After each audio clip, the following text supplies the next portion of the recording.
On my honor as an Aggie, I have neither given nor received unauthorized aid in this academic work.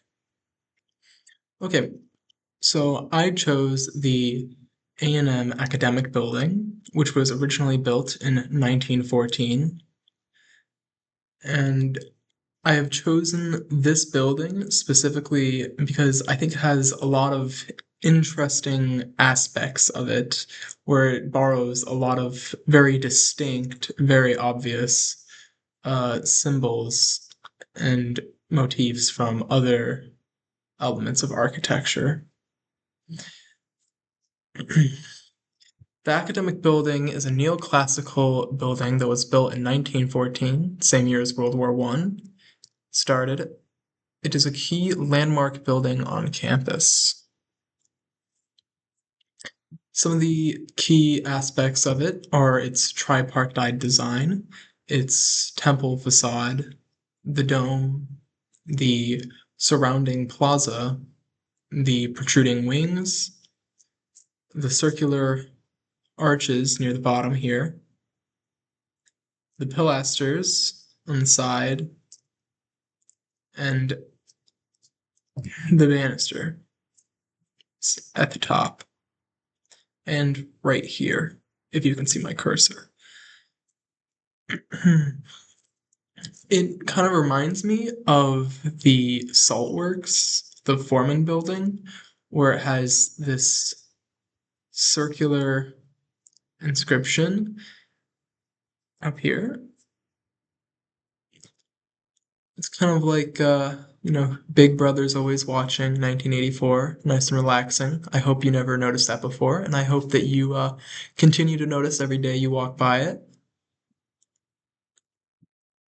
So, some more elements here are the internal rotunda, which rises up into an oculus, which in its center has some stained glass. If you look out here in the back, you can see some nice rustication that goes up along here. And the dome at the top actually has 8 ribs, which would symbolize squaring the circle or circling the square, where the earth becomes more like the heavens. I don't know if this was intentional,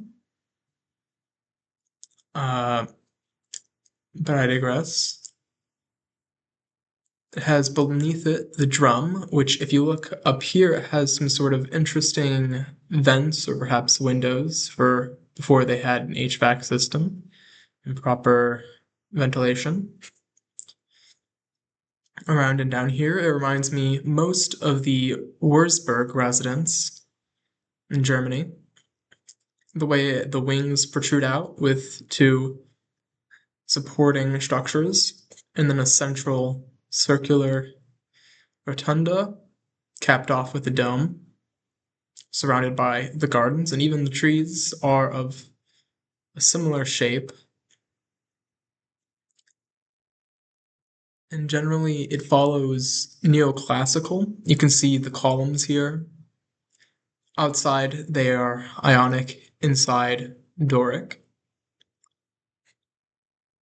It has that Renaissance sort of mixing of different shapes of windows. So at the bottom floor, you have circular windows or circular arched windows. Above that, rectangular windows. And then up here in the drum, you see circular windows that are perfectly circular, or perhaps, yeah, there's some fine detailing on them. Here, of course, is the bell, the copy of the Liberty Bell. Other traits that communicate are the banister, which you should be able to see on the other side. If you just look here, go back for a second, more banisters up here and here. So, in relation to the rest of the campus, it is a central building which helps with navigation. It is aligned directly on the axis, and it is one of the most iconic buildings. And down this way, you would have the clock tower, or the bell tower rather, and coming in on a bus, you would see the academic building. I definitely pass by it every single day on this red route, military walk. I go past here to get to class, and it's a nice view to see.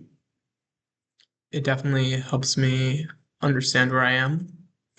Even if you're off down at Cushing or even Evans, where I'm at right now, or all the way over by Rudder or Sabeza, you can see it from a lot of places, and it really helps with navigation. And it sort of brings it together with more of a classical university feel. And then let's see if there's anything I missed. That is it. Thank you for watching. Bye.